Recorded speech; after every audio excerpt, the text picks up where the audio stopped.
Reforma del siglo XVI se refiere a la amplia revuelta religiosa, cultural y social de Europa en 1517, que permitió el rompimiento del yugo de la Iglesia medieval, además del desarrollo de interpretaciones personales del mensaje cristiano, y condujo al desarrollo de las naciones-estado modernas. Se considera uno de los acontecimientos más importantes de la historia de Occidente, y hoy, en Análisis BNE, profundizaremos en conocer más sobre los principales logros de la Reforma. ¡Iniciamos!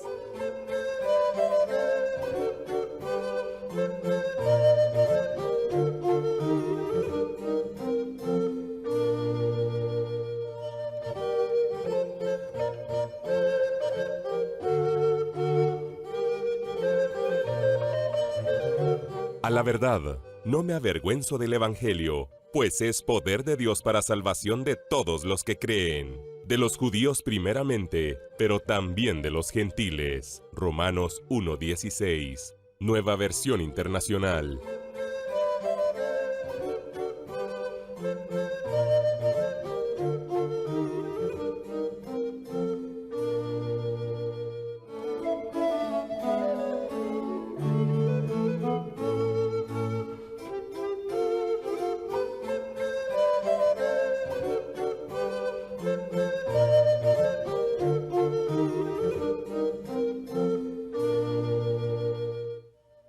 Muy buenos días, amados hermanos. Hoy es jueves, hoy es día de Análisis BNE.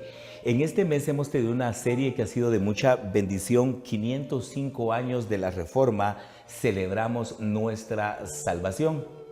Hoy tenemos un tema muy especial, principios y logros de la Reforma del siglo XVI. Y yo estoy muy bien acompañado de la licenciada Margarita Sandoval y el doctor Bani Calderón. Y en este momento nos encontramos en un lugar muy especial, desde el Salón de las Biblias acá en Cetegua, el Seminario Teológico Guatemalteco. Amados, buenos días, que el Señor les bendiga.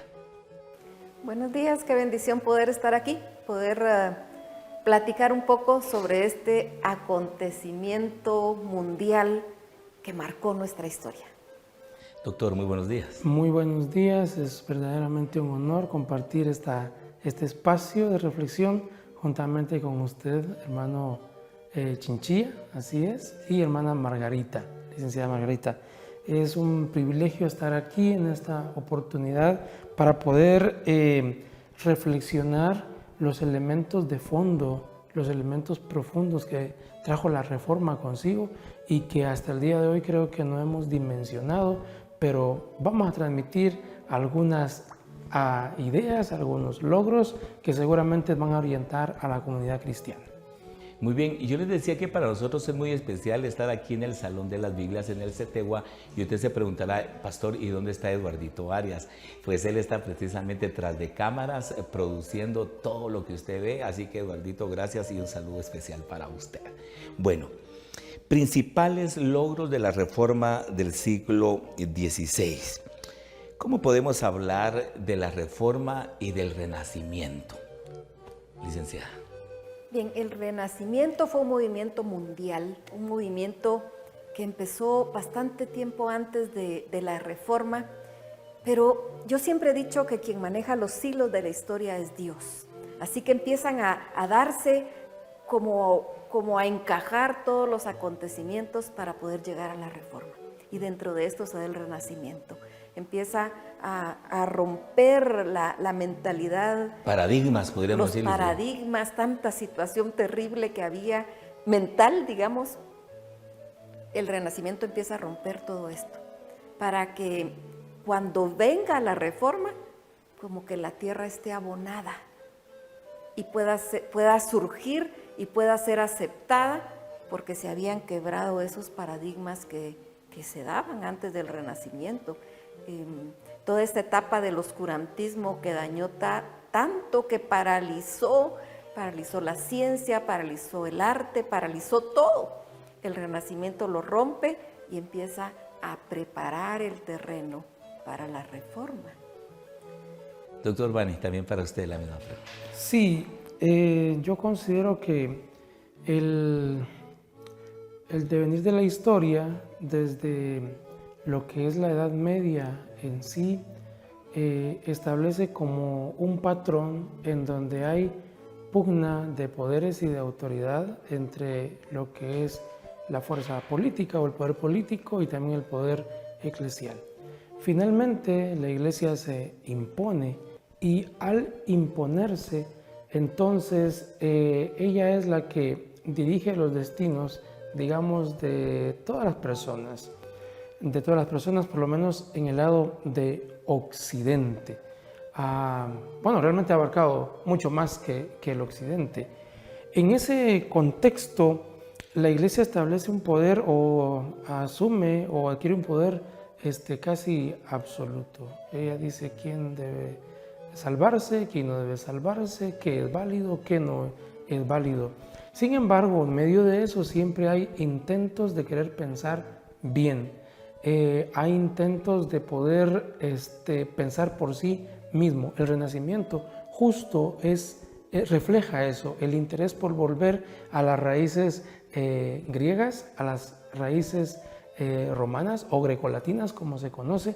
Y entonces hay un movimiento en el siglo XIII en la Toscana, Italia, en donde hay esos intentos de poder querer pensar por sí mismo. Es decir, la Iglesia está allí, pero necesitamos nosotros pensar por sí mismos. Entonces hay un valor por el arte, un valor por la cultura, un valor por el descubrimiento, un valor por la libertad personal de pensamiento y de querer quitarse ese elemento teocéntrico que ha sido muy fuerte desde el siglo V hasta el siglo XIII. En ese contexto, en ese interés renacentista de querer darle valor al ser humano, al humanismo, entonces es un escenario precioso que permite el surgimiento de la reforma. Estamos hablando del siglo III, estamos hablando de Wycliffe, entonces en Inglaterra, estamos hablando de Hus en República Checa, Praga específica para ser específicos. O sea, ahí va la reforma en medio de esos también nuevos aires de pensar, la reforma gestándose, si se podría llamar así. Bueno, hablemos de los cambios en lo religioso, licenciada. Los cambios en lo religioso fueron impactantes. Empieza, pues como usted mencionaba, a Wycliffe, a Hus, que ellos regresan a la palabra y tienen personas que envían a predicar sobre la palabra, pero quedaron ahí. Pero al momento de llegar Martín Lutero, con ese temor, él tenía temor, él vivía una vida de temor y no encontraba la paz. Por más que él buscaba dentro del sistema romano, no encontraba él esa paz y la descubrió en la palabra. Él tuvo miedo cuando lo mandaron a estudiar teología, porque él dijo, me voy a volver loco si yo me pongo a estudiar la Biblia, pero en la Biblia encontró la verdad. Y eso fue lo que trajo los cambios religiosos, porque arrancó el velo de la vista de mucha gente y el temor que había. Y se dio ese rompimiento. Realmente el movimiento se llama Reforma, pero realmente fue un cisma, porque se separó completamente para aún volver a la palabra. Así que el movimiento religioso aquí es lo más fuerte. La Iglesia se sintió sacudida, la Iglesia católica, porque alguien decía, volvamos a la palabra. Gracias, licenciada. Doctor. La reforma realmente abarca muchos aspectos. Por asuntos didácticos uno los va seccionando. En este caso estamos analizando la parte religiosa. Si bien eso podría ser como el epicentro que genera un detonante en los diferentes espacios de la sociedad europea en ese momento, y particularmente Alemania, Italia, Francia, Suiza mismo, hay que reconocer que en lo religioso creo que estaban las condiciones dadas. Hay un poder político que ha estado bastante resentido con el poder religioso y entonces ahora se ve la oportunidad de dejar surgir, si se quiere, de dejar surgir ya sea con intención o sin intención, o las condiciones están dadas para que dentro de la iglesia haya una fuerza. Y esa fuerza, si bien confluye en Martín Lutero y quienes están alrededor de él, habrá que reconocer que como la religión es muy aprensiva, una vez que se predica y que se enseña desde la fe, entonces afecta como en un efecto dominó otros órdenes de la vida. El interés por volver a la palabra de Dios. ¿Para qué? Para quitarle fuerza al elemento demasiado autoritario y en una sola vía de la iglesia tradicional. En lo religioso, entonces, nosotros podemos ver que ese volver al escrito bíblico, interpretar el griego, interpretar la patrística, fue un interés de los reformadores, de los prereformadores y luego de los reformadores. ¿Para qué? Para que la gente tuviera acceso al conocimiento del texto sagrado. Recordemos que hay un momento en donde solamente el clero puede tener acceso al texto bíblico. Entonces la gente no puede leer el texto. Y si no puede leer el texto y Dios habla por medio del texto, entonces no se conoce a Dios. Tenemos como esa disyuntiva. Así que el elemento religioso creo que es bien oportuno para poder abogar por la justicia, para poder abogar por la ética, porque la iglesia se había corrompido. Uno de los elementos que más salta a la vista es la famosa venta de indulgencias, ¿verdad? Ahora, hablamos de los logros de la Reforma, hablamos del Renacimiento, hablamos de lo religioso. ¿Lo político, licenciada? En lo político, pues estaba la hegemonía de la iglesia sobre todos los reinos. Creo que el nacionalismo alemán jugó un papel muy importante, porque el príncipe de Sajonia decide apoyar a Lutero porque es alemán. Y dice, le vamos a dar el apoyo porque él es de nosotros. Así que ese nacionalismo alemán jugó ese papel tan importante para que el príncipe mismo, en un inicio, se inclinara para escuchar y para darle oportunidad, e incluso para esconder a Lutero en su momento. Y si no lo hace, lo hubieran matado, pero ahí sí que él jugó ese papel en la historia a nivel político. Por supuesto, con el tiempo, sus ojos también fueron abiertos, ¿verdad? Porque él tuvo acceso a la palabra y vemos cómo los diferentes movimientos de reforma que se dieron, que fueron 6 en total, fueron nacionalistas. En cada uno fueron nacionalistas. Precisamente por eso el aspecto político fue impactado. Doctor. Hay una frase que se conocía en ese tiempo: la religión del rey es la religión de su pueblo, porque la religión había sido muy poderosa. Sin embargo, en este tiempo, como ha dicho la licenciada Margarita, hay mucho movimiento independentista, hay mucho interés por separar la iglesia del Estado, que es precisamente en el contexto de la Reforma que se da ese concepto, pero también ese concepto que se llevó a la práctica y se establecen entonces gobiernos locales en diferentes comunidades. Eso que uno lo puede ver como algo tan simple realmente no lo es, porque entonces ahora hay un pensamiento más individualista, entonces ahora hay un pensamiento un tanto más libre para poder ser persona, para poder ser persona, para poder ser comunidad y no estar alineado con el pensamiento, digamos, del imperio o en todo caso de la religión oficial.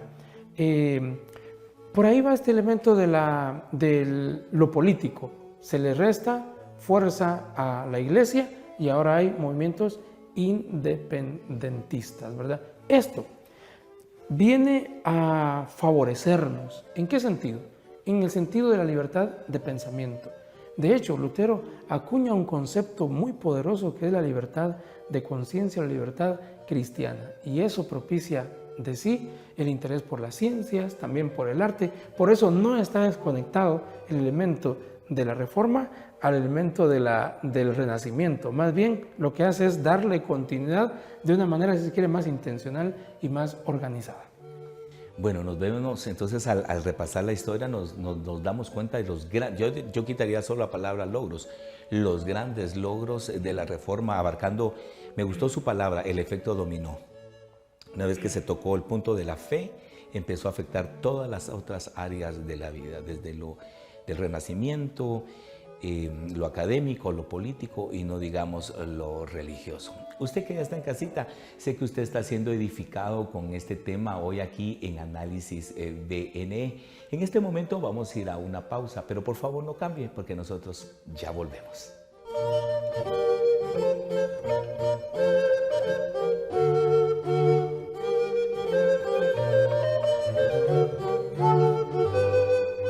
Uno de los principales logros de la Reforma del siglo XVI fue la traducción de la Biblia de Lutero al idioma alemán. Durante su involuntaria residencia en el castillo de Warburg, a pesar de muchos acosos del diablo, Lutero se dio el tiempo para realizar una gran tarea. En tan solo 11 semanas tradujo el Nuevo Testamento del griego al alemán. La obra fue revisada posteriormente por Melanchthon y otros especialistas como Caspar Cruciger, siendo impresa y publicada en 1522. Se conoce con el nombre de la Biblia de Septiembre. Con ella, Lutero se convierte en el creador del alto alemán moderno. La Biblia de Septiembre, así como la edición completa de la Biblia editada en 1534, fue vendida como pan caliente en las regiones evangélicas. Esto no habría sido posible sin los nuevos inventos de la imprenta y su capacidad de reproducción a gran escala. En los países católicos, el alto alemán utilizado por Lutero se impuso recién en el siglo XVIII. Con este esfuerzo, Lutero garantizó la supervivencia del idioma alemán y el acceso de las Santas Escrituras al ciudadano común.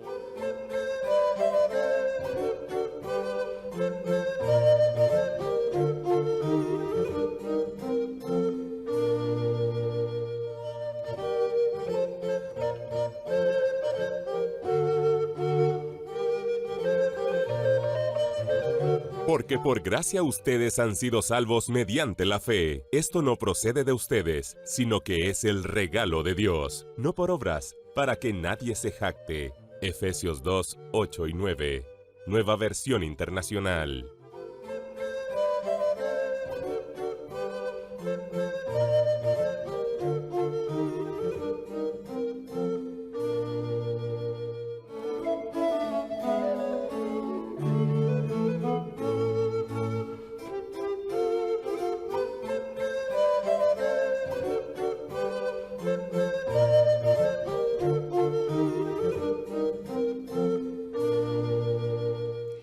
Y esta mañana continuamos con más de Análisis VNE. En esta ocasión estamos hablando de los logros de la reforma del siglo XVI. Y nos acompaña la licenciada Margarita Sandoval y el doctor Bani Calderón. Amados hermanos, de esos logros significativos de la reforma del siglo XVI, ahora vamos a hablar en lo social. Licenciada. Bien, en lo social fue un impacto tremendo, de tal manera que se provocó una guerra civil. La gente empezó a decir, tenemos derecho a pensar, porque es que hasta ese momento como que estaba vedado el derecho de pensar. Y entonces la gente dice, sí tenemos derecho a pensar, sí podemos. Y empieza esa guerra civil terrible que bañó de sangre Sajonia. Fue una situación tremenda y que algunos decían, ¿es bueno o no es bueno lo que está pasando? Sin embargo, a pesar de todo esto que se estaba dando, la gente decía, es bueno, porque tenemos derecho a pensar. Tenemos derecho a pensar. Y no quiere decir que Lutero o la reforma en sí fueron los que provocaron esta mortandad, sino la misma reacción del pueblo agobiado, el pueblo cansado de tantos impuestos del imperio y tanto del reinado al que pertenecieran, y también de la iglesia. La iglesia tenía muchos impuestos, grababa con muchos impuestos a la gente, y era tiempo de hambre, tiempo de pestes, tiempo de tantas situaciones que la gente estaba que ya no podía vivir, y entonces de repente hay una luz, pues vamos a la luz al costo que sea. La revolución social fue fuerte. Doctor Boni. En el área social, uniéndome al pensamiento de la licenciada Margarita, hay mucha explotación por parte de la Iglesia, por parte también de los políticos de su tiempo, y eso ha generado la ruina del pueblo. Si se quiere imponer o dominar a un pueblo, hay que afectarle su conciencia, y uno creo que podría dominarlo. O sea, esa sería una instrumentalización del poder político y también del poder religioso. Así que la sociedad está bastante crítica su situación. No pueden como valerse por sí mismos. Cuando viene la reforma, el impacto social es tan fuerte que establece un antes y un después, y abre las puertas a un horizonte de lo que conocemos después como la sociedad moderna. Ese hito de la reforma no fue algo simple. Por ejemplo, el elemento de las profesiones, de la vocación y del mismo trabajo. Hay una revolución de pensamiento, hay un cambio. Antes se podría pensar que la vocación la tenía solamente el religioso, en lo que ya estaba establecido. Sin embargo, va a venir Lutero para decir que también el zapatero, que eso es bastante conocido, también tiene algo de Dios en el elemento vocacional. Y entonces se abre, después de sí, como que se abre un telón en donde hay espacio para las profesiones, para los comerciantes, para los pintores, para los obreros, para los artesanos. Y el elemento de la ética laboral es bien importante, porque en algún momento se dice que quizá el pueblo, el remanente, los escogidos, no pueden tener contacto con el mundo porque al tocarlo se mundanalizan, se contaminan. Eso no puede ser. La reforma establece ese parteaguas en donde ahora hay que tener contacto precisamente con el mundo, pero desde una ética cristiana, desde una libertad cristiana para no comprometer los principios. Es ahí donde tenemos que incidir. Aunque hay algunos otros aspectos, el elemento de la educación es bien importante. Si bien es cierto, la Alemania de Lutero es analfabeta, no pueden leer. Hay necesidad entonces de alfabetizarlos, y eso nos permite mayor conocimiento. Me parece que, tratando de contextualizarlo, aplicarlo un poquito al día de hoy, es bien importante reconocer que la educación se constituye en un valor, en un legado, en uno de los grandes logros, como usted dijo, de la reforma, que sigue repercutiendo hasta el día de hoy. Sí, de hecho los anales de la historia dicen que Lutero le habla ahí a las autoridades de gobierno que con los mismos impuestos se pague la educación y sea laica y gratuita es la palabra correcta, que sea gratuita para todos, pero antes solo los nobles y los religiosos, ¿verdad? Y con el propósito de que aprendan a leer la palabra del Señor. Y ahí pues va la siguiente pregunta. ¿Le dio primacía a la Biblia, licenciada? Esos son los grandes logros. Definitivamente. Me encanta que estemos aquí en el Salón de la Biblia. Me encanta, porque si podemos resumir la reforma, es un volver a la palabra de Dios. Eso es la reforma en sí. Nos trajo de vuelta a la palabra de Dios. Regresó la primacía, la importancia. Sabemos que cuando Dios no habla, habla el hombre. Y en el año 325, en el Concilio de Nicea, la Iglesia decidió cerrar la Biblia y en su lugar redactó un credo. La Biblia es muy complicada y no lo logramos comprender. Mejor un credo es más fácil. Se lo aprendieron, lo memorizaron sin razonarlo. Y eso mató realmente toda ilusión, toda la vida que da la palabra de Dios. Pero con la reforma se regresa a la palabra.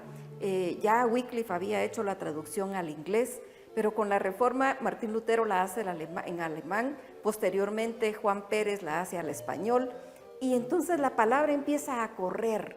Y como lo que platicábamos en el segmento anterior de la educación, el pueblo era analfabeta, pero en las mismas iglesias se les enseñó a leer. Regresar a la palabra, conocer al Dios vivo, no al Dios que menciona a la gente que ya lo deformó, que si estaba vivo era un bebé y si era adulto pues estaba muerto, colgado en un madero. Pero el Dios vivo, el que nosotros conocemos, al que nos presenta la palabra de Dios, eso regresó precisamente porque se le dio primacía a la palabra de Dios. Yo creo que no es casualidad que estemos aquí en el Salón de las Biblias en el CETEGUA, porque es un macro logro, diría yo, un gran logro, ¿verdad? Para magno eso, doctor. Sí, yo creo que el lugar supone un mensaje también. Así que estar aquí ya es un mensaje de por sí al hablar acerca de la importancia, del valor de la Biblia para la Reforma, pero también lo debería ser para nosotros el día de hoy. Sin embargo, hablando de la Reforma, la Iglesia se había erigido toda su doctrina en torno al dogma, no a la interpretación del texto. Me recuerdo que hay en la lectura de los libros que uno lee sobre la Reforma, le hacen una pregunta a Lutero: ¿qué pasaría si el pueblo leyera la Biblia? Creo que le pregunta a quién es su mentor, y Lutero pues aprovecha ese espacio por su devoción, por su pasión, pues la gente conocería mucho más de Dios, todos tendríamos acceso a eso, y era lo que no quería la iglesia tradicional, porque si se descubría que a lo mejor habían sesgos en las interpretaciones, que habían conveniencias a determinados grupos, eso podría seguir afectando. Recordemos, en ese tiempo la Biblia se lee solamente en latín, y si la gente no sabe latín, ¿cómo va a comprender el texto bíblico? Entonces, creo que es bien importante. De hecho, una de las solas es la sola escritura. ¿Por qué? Porque tenemos que estar permitiendo que Dios nos hable por medio de la Biblia. Tenemos que reconocer que Dios ahí ha puesto su bendita voluntad y sigue hablando incluso hasta nuestro tiempo. Pero es bien importante. Entonces, tan importante que el primer texto que se traduce, digamos, de las lenguas bíblicas o del griego es la Biblia. El primer texto también que se imprime es la Biblia, en una tecnología de punta para ese tiempo. Y eso afectó, permeó la conciencia de toda esa comunidad, no solamente de Alemania, sino también de Europa. Me parece que Dios, quien guía los destinos de la humanidad, fue propicio para ese tiempo, al resguardar por medio del príncipe de Sajonia a Lutero, al permitir una mente privilegiada como la de Lutero de traducir el texto y decirlo de manera enfática que la gente necesita conocer el texto en su idioma vernáculo, en su idioma de origen. Recordemos que Wycliffe fue las luchas 300 años más antes. La Biblia en su idioma. Hus lo vuelve a tomar, la Biblia en su idioma, y Lutero que lo lleva a un punto. Hablando de eso, recuérdense que dice que nosotros no percibimos a Dios desde nuestro interior hacia el exterior. Nosotros percibimos a Dios de lo que está escrito en su palabra hacia nuestro interior. Y entonces ahí enlazamos la siguiente pregunta. La traducción de la Biblia de Lutero y el idioma alemán, que fue un gran logro, licenciada. Nosotros en el español tenemos la Real Academia Española. El alemán no tenía una Real Academia Española. Y la traducción de la Biblia vino a ser como la normativa para el idioma alemán. Vino a normar todo lo que nos norma, nos rige la Real Academia Española a nosotros en el español. La importancia para el alemán de la traducción de la Biblia era poder remitir para poder entender algunas palabras, para poder decir cómo se escribe correctamente una palabra, era ir a la Biblia que tradujo Martín Lutero. El aporte para el idioma fue impactante porque lo subió a otro nivel completamente diferente. Wow. Hablando de los logros, muy significativos, doctor. Sí. La traducción de la Biblia de Lutero al alemán, como mencioné anteriormente, propicia también esa chispa de la educación. Es necesario educar al pueblo para que tenga acceso a la Biblia. Si no, ¿de qué otra manera podrían ellos leer? Así que, como ya mencioné, es bastante revolucionario el aporte de la Reforma en cuanto a la traducción de la Biblia. Yo estaba pensando, ¿cuánto tiempo puede vivir un pueblo sin una normativa, tanto para la vida ordinaria como para la conciencia, si no tiene normas específicas que lo guíen? Y si en el tiempo del oscurantismo la gente no tenía acceso a la Biblia, ¿cómo podían vivir agradando a Dios? Eso permite mucho la corrupción. Así que, entre otras cosas, leer la Biblia, memorizarla, aplicarla, trae consigo un elemento de una espiritualidad personal, una espiritualidad única, una experiencia de cada persona, un crecimiento también en cuanto al elemento de la fe. La Biblia entonces ayuda para poder, déjenme ver, acá tengo mi nota que creo que es importante compartirla. Eso ayudó a que la educación estuviera centrada en la Biblia y la sociedad manejar el elemento de la piedad y la devoción familiar. Pero no solamente eso, la traducción de la Biblia también llevó a un interés por el estudio y hasta crear universidades. Es un elemento trascendental realmente lo que sucedió al traducir la Biblia de los idiomas originales al alemán. Miren qué especial que estemos aquí en el Salón de la Biblia. A nuestro fondo hay varias versiones. Miren, hoy nos damos el lujo, los guatemaltecos o cada nación. Hoy decimos que es el bestseller por excelencia, el libro más vendido de todos los tiempos y más traducido. Pero es interesante que es fácil hablarlo, pero esto llevó sangre, esto llevó cuánto esfuerzo. Esto es para que lo apreciemos, lo valoremos. Aunque ya en un momento vamos a ir a las aplicaciones, pero yo creo que hoy lo que estemos acá tiene un símbolo muy especial. Es una honra para nosotros viendo tanta traducción. Gente dejó su posición y sus posesiones para que a nosotros hoy nos llegara una Biblia hasta en digital, ¿verdad? Hasta en digital, para que valoremos. Y creo que de los logros muy importantes de la Reforma del siglo XVI fue ese, que la Biblia estuviera dispuesta a todo el pueblo y en su idioma. Yo sé que usted también está sacando sus conclusiones y quizás usted hasta quisiera opinar. Escríbenos a nuestras redes sociales, háblenos también, coméntenos los logros que ha tenido la Reforma del siglo XVI. Estaremos esperando sus comentarios. Vamos a ir a una pausa y ya volvemos.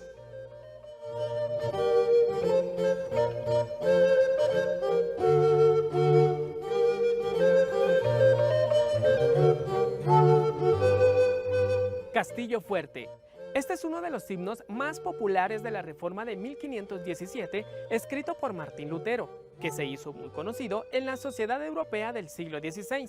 El mensaje de este himno nos inspira a confiar en Dios, aún en las circunstancias más difíciles de la vida.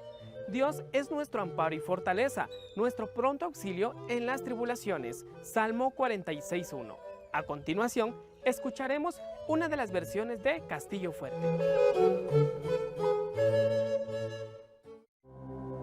Castillo fuerte es nuestro Dios, defensa y buen escudo. Con su poder nos librará, será nuestro refugio.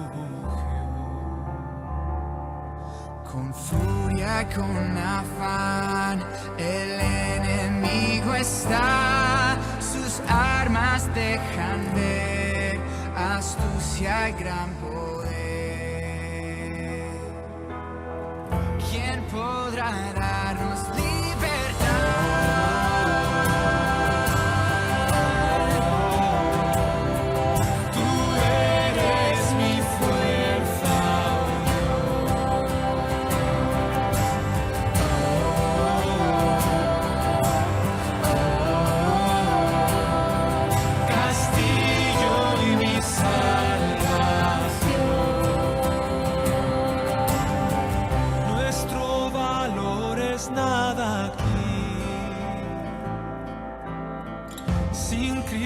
estoy perdido.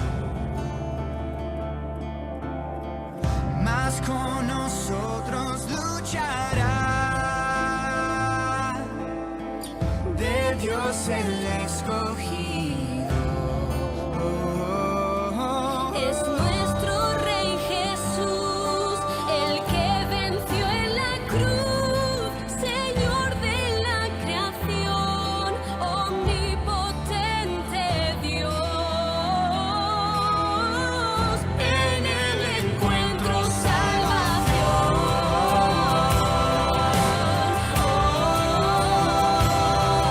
Tú eres mi fuerza, castillo y mi salvación. Tú eres mi fuerza, castillo y mi salvación. Es nuestro Rey Jesús, el que venció en la cruz, Señor de la creación, omnipotente Dios. En él encuentro salvación.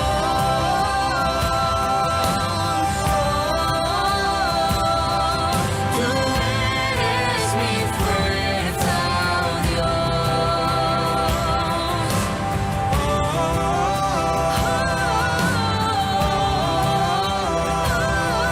castillo y mi salvación.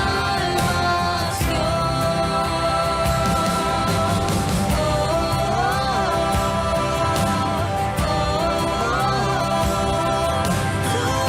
eres mi fuerza, Dios. Cristo Jesús, mi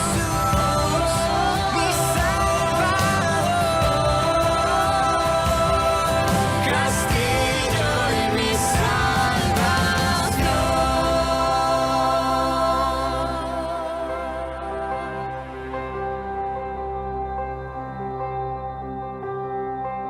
Castillo fuerte es nuestro Dios.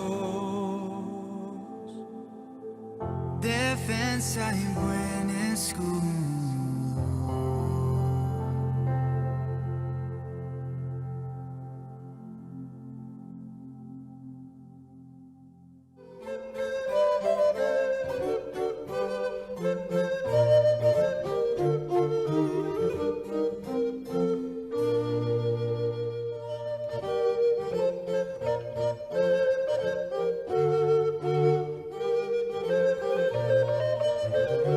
Dios es mi salvación y mi gloria. Es la roca que me fortalece. Mi refugio está en Dios. Salmo 62:7.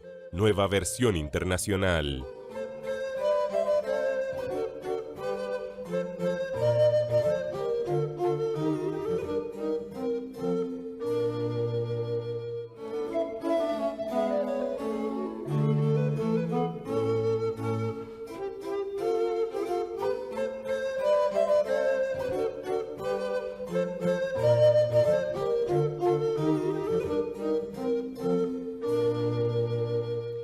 Y esta mañana continuamos con más de Análisis VNE. Todo este mes hemos tenido pues el tema 505 años de la Reforma, celebramos nuestra salvación. Yo creo que eso fue algo que trajo paz a la vida de Lutero, ¿verdad? Ustedes, el sentirse que era salvo. Y yo creo que toda generación no solo tiene derecho a este conocimiento, sino toda generación tenemos necesidad de salvación, licenciada. Me encanta cómo el Señor maneja todo y cómo Él conoce hasta el final de la película y nosotros solo el pedacito. Cuando Martín Lutero es enviado por su confesor a la Universidad de Wittenberg para estudiar teología, él tenía mucho temor, pero él fue y se doctoró en teología y lo pusieron a dar clases. Y me encanta que lo pusieron a dar clases de Romanos y de Gálatas, la pura carnita. Y toda esa paz que él andaba buscando la encontró en la palabra. Cuando él leyó en Romanos 1:17, mas el justo por la fe vivirá. Y aquel hombre que se sentía el más pecador del mundo, yo he dicho, ¿en qué momento ahora se considera justo? Porque ya sabía, ya había el Espíritu Santo tocado su corazón y entonces él se sabía justificado. Y si justificado, también salvo. Y ese abrir de los ojos de él, yo lo he expresado de esta manera. Es como que hubiera un vaso con hasta la mitad de agua y que la iglesia le dijera a todo el mundo, miren, solo esto tenemos de agua y como no alcanza, no les vamos a dar. Y entonces de repente viene Martín Lutero y abre una puerta y encuentra fuentes, ríos de agua viva donde hasta se podía sumergir. Y él dice, aquí hay para todos. Por eso él pensó que cuando él les dijera a la iglesia, miren, teníamos este tesoro escondido, le iban a decir, wow, no sabíamos, cuéntenos. Pero el poder que tenían tampoco lo querían dejar, ¿verdad? Entonces no lo iban a aceptar y desperdiciaron esa gran oportunidad que él sí tomó. Jesucristo dijo, escudriñad las Escrituras, porque a vosotros os parece que en ellas tenéis la vida eterna, y ellas son las que dan testimonio de mí. Ahí lo encontramos a Él, así que ahí encontramos nuestra salvación, el creer en un Dios vivo, en un Dios poderoso, en un Dios real que vive y que transforma nuestra vida. Eso fue lo que recordó la Reforma. Por eso definitivamente ver la salvación en la Reforma es que no podemos ver otra cosa. El retorno a la palabra y la salvación es lo que encontramos en la Reforma. Me gustó mucho ese símil que hizo del agua y de los ríos de agua viva. Doctor, cuando hablamos de esto, 505 años de Reforma, celebramos nuestra salvación. El concepto, el término salvación, está cargado de un gran significado en el contexto de la Reforma y también en el contexto nuestro.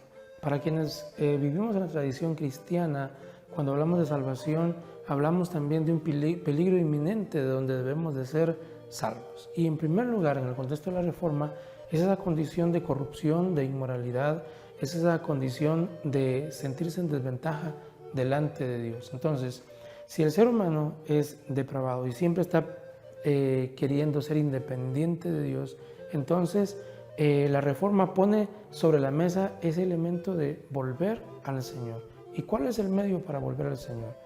Está la predicación, pero hay un texto que dice que por el oír viene la fe y por el oír la palabra de Dios. Este texto, tal cual está, entonces invita a la persona que si tiene diálogo con el texto sagrado, con la Biblia, entonces tiene diálogo con el Señor. Él se siente como encontrando el camino que le va a permitir ser salvo.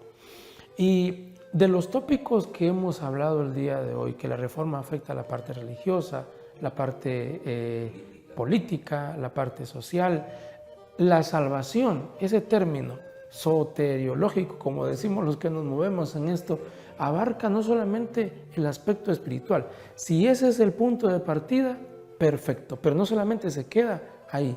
No solamente es una salvación del pecado, no solamente es una salvación del mal moral, sino del mal en todas sus dimensiones, porque también la salvación que experimenta Lutero y otros que están contemporáneos a él, también es una salvación política, es una salvación social, porque se dignifica al ser humano en el contexto de la Reforma al permitírsele ser él tal cual. Se dignifica el elemento también cultural y hay mucha participación de la mujer en sí. La salvación entonces afecta a los diferentes órdenes de la vida y eso sigue estando presente hasta el día de hoy. Qué bueno sería, qué precioso sería que hoy nuestros televidentes comprendiéramos lo macro, todo el alcance que tiene ese énfasis en la salvación que hacemos como resultado de uno de los logros de la Reforma. No solamente tenemos salvación del pecado y salvación física, tenemos salvación también, salvación social, salvación en el área educativa, salvación en el área financiera, en otros muchos aspectos. Podríamos decir que entonces la salvación es integral. Es integral. Es integral. Licenciada, para hablar unas aplicaciones, para hablar unas conclusiones, hablando acerca pues, de los logros de la Reforma del siglo XVI. La religión tradicional de alguna manera tenía a la gente cegada y la gente tenía que creer lo que la iglesia decía porque no había opción, o creía o creía.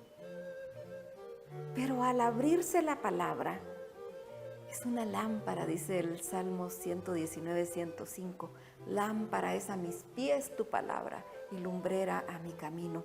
Si nosotros apagamos todas las luces, vamos a estar tropezando y vamos a estar topando con los muebles, con todo, y si salimos más, nos perdemos. Pero la palabra de Dios es esa luz que nos ilumina, que nos indica por dónde ir. Y cuando fue abierta, ya no es de creer solo porque así me dijo mi papá, porque así me dijo mi pastor, porque Así sí, nací, así me voy a morir, ¿verdad? sí, Sí. o porque si no me pegan, o me regañan, o me castigan, qué sé yo. Aquella enseñar la atrición, ¿verdad? Si no lo hago me van a castigar, que atrición es sin tristeza, cuando se confiesa solo por temor al castigo. Y entonces decir, no es que si no me van a castigar, me van a mandar al infierno. Pero cuando leemos la palabra, nos exponemos a la palabra, es por amor. Porque entonces nos damos cuenta de cuánto y cómo nos amó el Señor.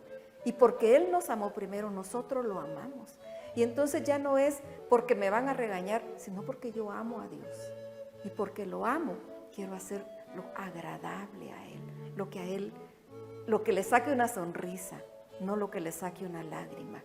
Pero esa luz nos lo da la palabra, esa palabra que fue descubierta en la Reforma.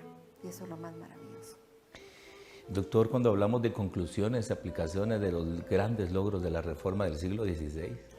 Haciendo eco de ese hito en la historia, necesitamos experimentar salvación.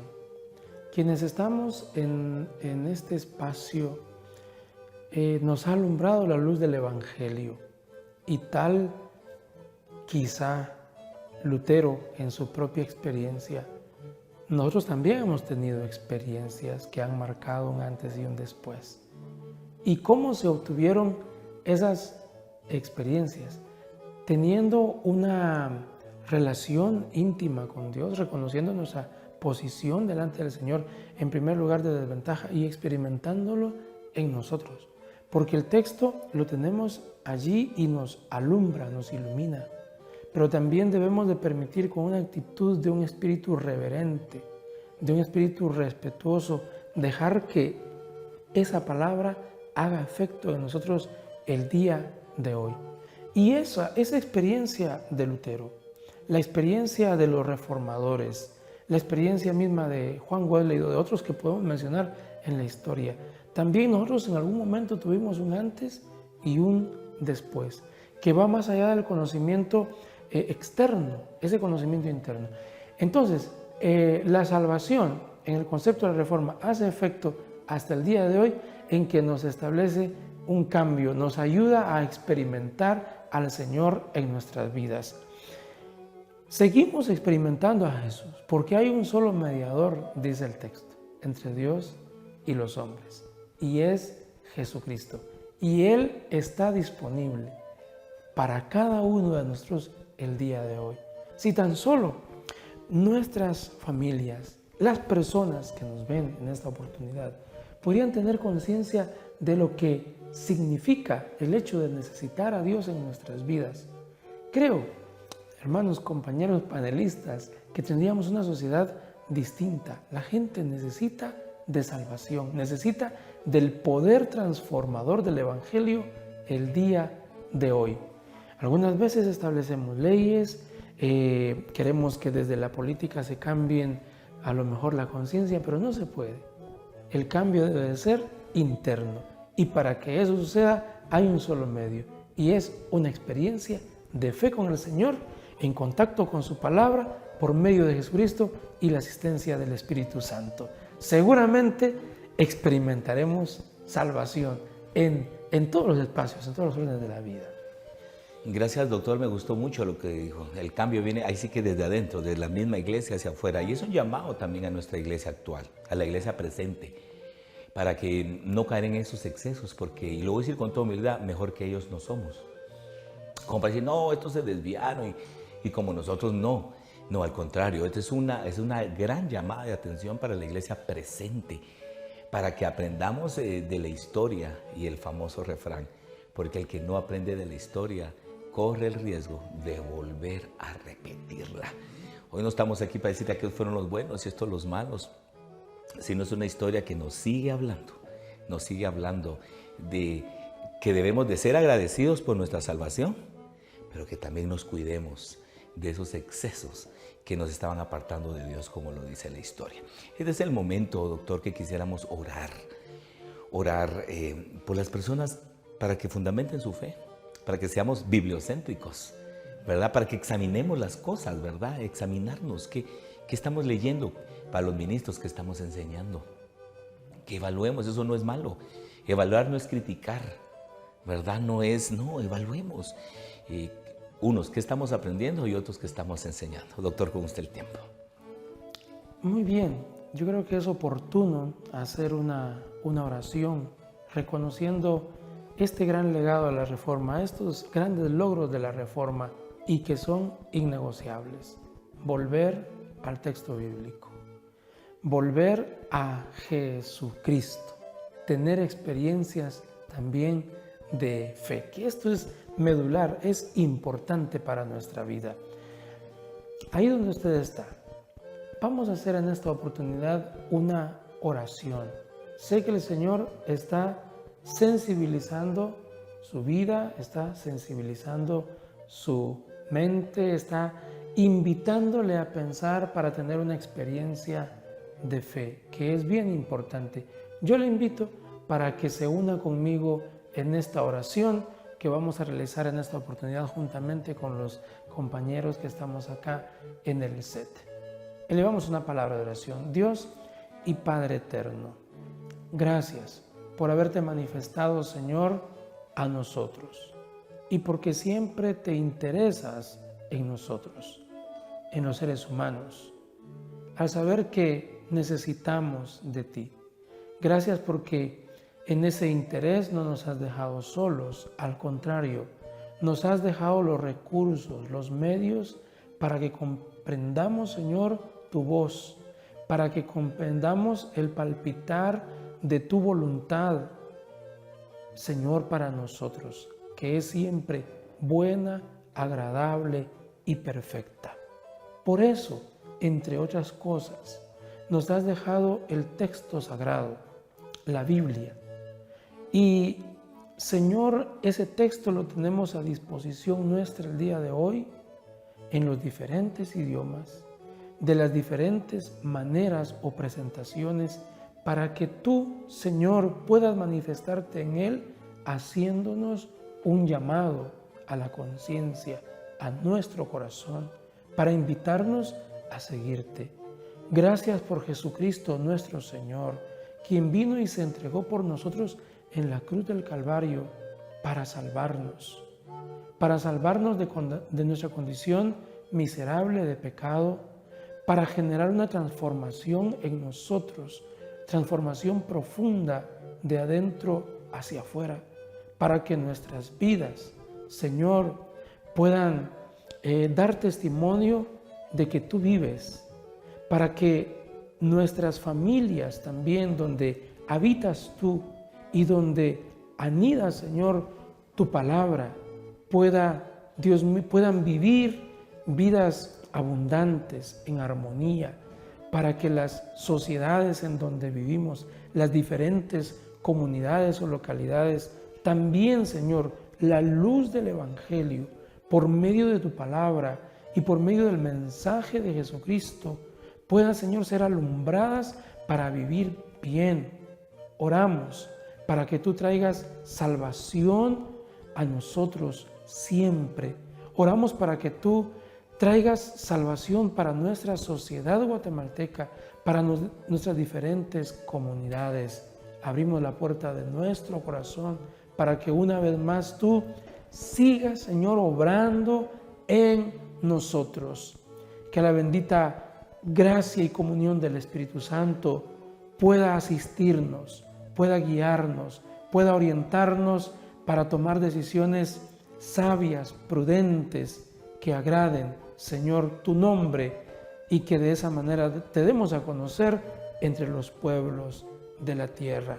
En el nombre de Jesús elevamos esta palabra de oración. Amén. Amén. Muy bien, estamos llegando al final de este análisis. Licenciada, gracias por haber compartido con nosotros.